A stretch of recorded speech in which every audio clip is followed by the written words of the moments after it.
pourquoi tu veux comprendre encore et encore et encore? Alors comme je le disais, en fait, on a différents moyens déjà de vivre. Il y a des personnes qui sont très mentales naturellement, d'autres qui vont être dans le corps, donc qui vont être ci, ça.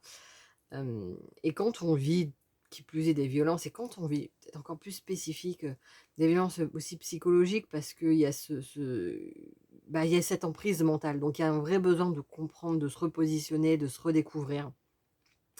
Et puis de savoir, est-ce que c'était bien un PN? Est-ce que c'était bien la violence? Est-ce que c'est moi qui ai inventé? Est-ce que c'est moi qui ai un problème? Ça, c'est des questions de base que se posent les victimes de violences psychologiques. Donc effectivement, pour moi, vouloir comprendre est une très bonne base de départ, dans le sens où c'est par ça qu'on peut justement se dire: «OK, non, mais là, ce que j'ai vécu, c'était de la violence». Et là, je comprends que ce qu'est un PN, je comprends que je ne peux rien changer. Je comprends ce que c'est l'emprise et l'impact que ça a eu sur moi. Et donc, de ce fait-là, grosso modo, je me fous un peu la paix et j'apprends à me mettre un peu plus de douceur dans ma vie.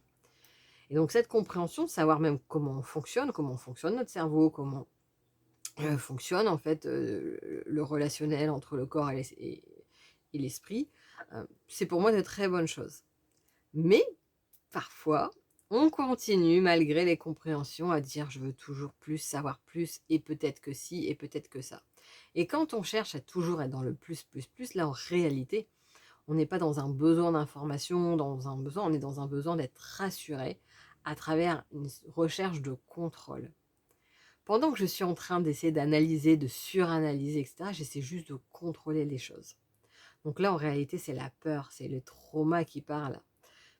Il y a pas de mal à ça, hein. C'est chacun fonctionne comme il peut.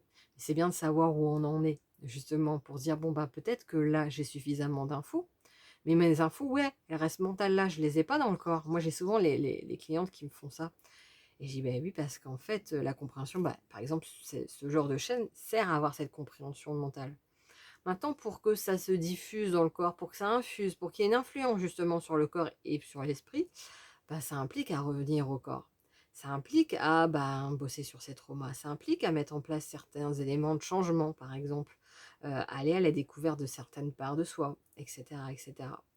Et c'est comme ça qu'on peut sortir de ce besoin de sécurité, ou besoin de tout contrôler en analysant et en, suranalysant les choses.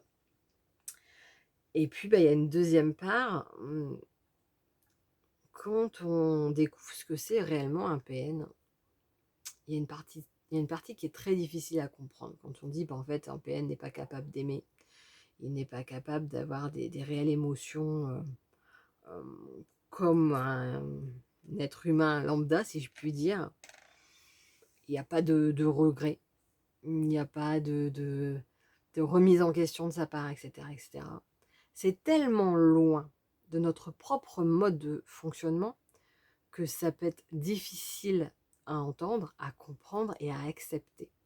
Et quand c'est vraiment difficile accepter, il y a une part de soi qui justement remet en question: «Et si c'était pas ça?» ou «Mais non, c'est pas possible de fonctionner comme ça, c'est pas possible que, tout soit faux, c'est pas possible que».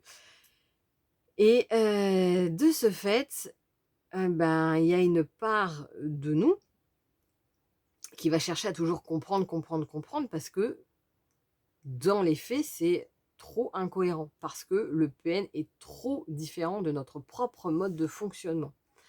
Et donc, après avoir pris conscience que là, on est dans la suranalyse, après avoir mis des choses en place pour pouvoir revenir dans le corps et pouvoir amener des étapes de changement, c'est important aussi d'accepter qu'il y a certaines choses qui ne seront jamais claires, jamais complètement comprises, parce que trop loin de notre propre mode de fonctionnement. Et pourtant, c'est OK comme ça. Et on apprend, là, dans ce cas-là, à les accueillir de cette manière-ci.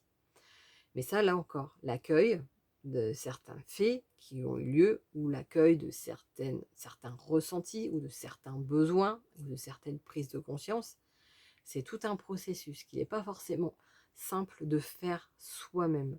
Donc là encore, n'hésitez pas à vous faire accompagner si besoin pour vous aider dans cette phase et sortir de la recherche constante qui prive certaines personnes de vivre parce qu'en fait, elles sont toujours en train de chercher, chercher, chercher.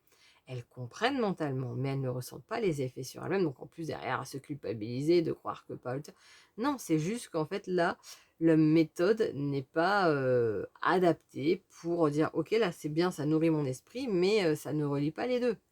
Donc c'est encore autre chose, c'est un autre pas qu'il faut faire plus loin pour pouvoir aller vers cette étape-là. Donc n'hésitez pas à me dire ce que vous en pensez, plutôt quel est votre mode de fonctionnement à vous? Est-ce que vous êtes dans cette, suranalyse et dans ce cas-là, est-ce que vous ressentez par rapport à ce que je dis, qu'est-ce que ça fait à l'intérieur de vous, mes propres propos? Et puis, bah, si ce n'est pas déjà fait, abonnez-vous à cette chaîne, partagez si vous voyez que la vidéo peut aider à d'autres personnes et je vous souhaite une excellente journée. Je vous dis à bientôt.